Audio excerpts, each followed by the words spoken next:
এখন আমি বিয়ে করবো, টাকার কাছে তো আমার ইজ্জত আমার ভালোবাসা আমি টাকার কাছে বিক্রি করবো না। আমার দাবি আমি তুহিনরে বিয়ে করবো, আর সে যদি বিয়ে করেও থাকে তারপর আমি তাকে বিয়ে করবো।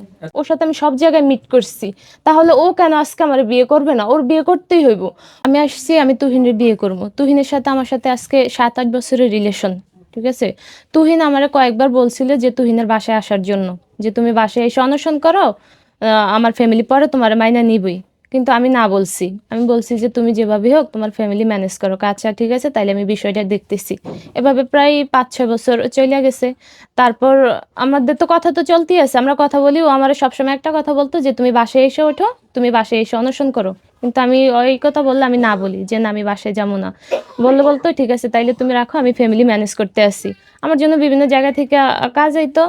ছেলের পক্ষ আসলে আমি তুহিনরে বলতাম যে তুহিন আজকে আমার দেখতে আসছে, তুমি কি বলো? আমার বলতো যে তুমি বিয়েতে না করে দাও, আমি ফ্যামিলি ম্যানেজ করতে আসছি। তো এভাবে চলতেছে।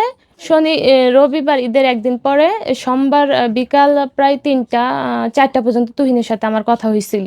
কিন্তু তুহিন তখন বলে না যে আমার বাসা থেকে লোকজন যাইবো। পরে 4টা 4:30টার দিকে তুহিনের বাসা থেকে তুহিনের আম্মু, তুহিনের বোন আর হচ্ছে বোনের জামাই একজন গেছে। পরে যাওয়ার পর আমি আমার কাকির বাসায় ছিলাম, কাকির বাসা থেকে আমার ডাইকে আনছে যে তোমার কলেজ থেকে কারা যেন আসছে, স্যার ম্যাডাম তোমার যাইতে বলছে। আমি আসছি। পরে আসছি মতন আমার সাথে আমার ভাবি আসছে, আমার কাকি আছে, চাচতো বোনেরা আইছে মতন। পরে ওদেরকে বের করে দিছে ঘর থেকে। বলতেছে যে আপনারা ঘর থেকে বের হন, ঝুমার সাথে আমাদের কিছু কথা আছে, একান্তভাবে পার্সোনাল ভাবে আপনারা ঘর থেকে বের হন। পরে ওরা আমার ভাবিরা যাইতে চায় না, তারপরে জোর করে বের করে দিছে। দেওয়ার পরে ওরা আমার সামনে নিয়ে আসছে। তখন আমার আব্বু ঘরে ছিল আর আমার আম্মু ছিল।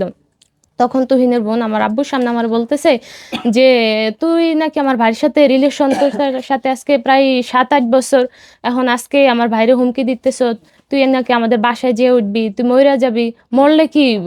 মরলে কি হইব না, আর বাসায় যেয়ে উঠবি, বাসায় যেয়ে উঠলে উঠ, একুশে তোরে চুলো দইরা মাইরা তোর বাবার হাতে তোরে তুইলা দিমু। আমার এই কথা বলছে। পরে এই কথা বলার পরে আমার আব্বু কান্না করে দিছে তাদের কাছে যে এরকম কিছুই হইব না, আপনারা বিষয়টা নিয়ে বাড়াবাড়ি করেন না। কিন্তু তারা পরে এটা বিষয়টা বড় আকারে ধারণ করছে। পরে আমার এলাকার লোকজন আসছে। আসার পরে তো তারা ওই চরপেশন আইসা পড়ছে, আমার ভাইয়ের কাছে ফোন দিছিল ইউনুস মেম্বার। পরে ভাইয়ের কাছে ফোন দিছে মতন ভাইয়া কইছে যে সেখানে বিষয়টা যা হয়েছে তাইলে সেখানে মিটমাট হয়ে যাক।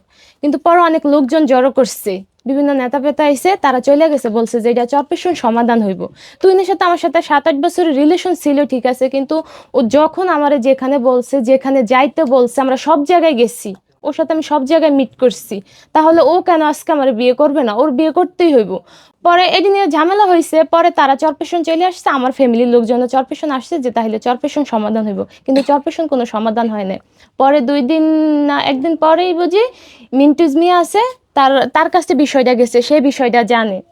তার বাসায় তো আলোচনা হয়েছে, তারা টাকার অফার দিতেছে আমারে যে ঝামেলা যা হয়েছে হয়েছে, টাকা দিয়ে তোমরা সইরা যাও। কিন্তু টাকার কাছে তো আমার ইজ্জত আমার ভালোবাসা আমি টাকার কাছে বিক্রি করবো না। তারপর ওই আলমগীর মেলতে আছে, তার বাসায় বড় করে হয়েছিল, সভা হয়েছিল, কিন্তু ওখানে সবাই উপস্থিত ছিল। উনি বিয়ের কথা বলছিল, ওরা কেউ বিয়েতে রাজি না, বিষয়টা তারাও জানে। এখন আমি বিয়ে করবো, যে আজকে আমার আসার একটা কারণ কি লাইফ আসলে? নষ্ট করে আমার জীবন পুরো এলোমেলো করে, তাইলে এখানে তো টাকা দিয়ে কিছু হয় না। টাকা দিয়ে কি কখনো ভালোবাসা বিক্রি করা যায়? টাকার কাছে ভালোবাসা বিক্রি করা যায় না, টাকা দিয়ে কখনো ইজ্জত পাওয়া যায় না। তুহিন কি বলে? তুহিন আমার আশা দিছে, তুহিন আমার বাসায় আসতে বলছে, তুহিন বলছে বিয়ে করব। তাহলে আজকে তুহিন কি বলে মানি সেটা আপনারা তুহিনের কাছ এখন থেকে বাধা কিসে মনে জিজ্ঞাসা করেন আপনি? করবেন। কিসে বাধা? আমি বাধা মনে করি তার ফ্যামিলি। তারা কি বলতে চায়? তুহিনের আমার মেসেজ আছে, আমার ফোনে মেসেজ আছে, কল রেকর্ড আছে, ও সরাসরি বলছে আমার বাসায় এসে অনশন করো, ফ্যামিলি মাইনা নিবি।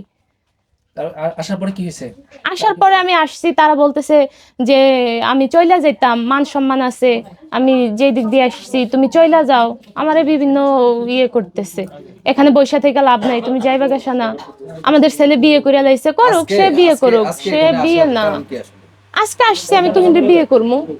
আমি শুনছি কি আমি কি শুনছি সংবাদে এসেছে? আমি শুনছি তুহিন নাকি বিয়ে করতেছে, বিয়ে করে নেবো, সেই জন্য আসছি, সেটা শুই না। একটু বুঝি না, একটু ভালোভাবে বলেন আজকে আসলে কি ইনফরমেশন পেয়ে আপনি আজকে আসছেন আজকে আমার? ইনফরমেশন পাইছি বলতে আমি আমি আরো আগে আসতাম, তুহিন যেহেতু আমার বলছে, কিন্তু আমাদের যেহেতু বিষয়টা বড় বড় ইয়াতে গেছে, যেহেতু আলমগীর মেলতে মিন্টিজ নিয়ে তারা জানে, ঠিক আছে, আমি সেই বিষয়ে কিছু বলিনি, সেজন্য চুপ করে ছিলাম।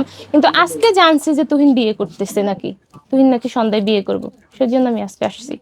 এখন তুই এখন আপনার দাবি কি?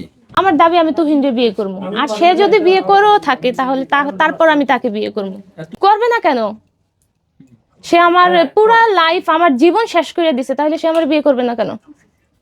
না করলে কি করবেন? না করলে আমি এখান থেকে তো আমি যেমন না, তো এখান থেকে আমার লাশটা যাবে। ওর কোনো প্রমাণ আছে? হ্যাঁ, প্রমাণ আছে, ওর মেসেজ আছে, কল রেকর্ড আছে, আমি কথা বলছি।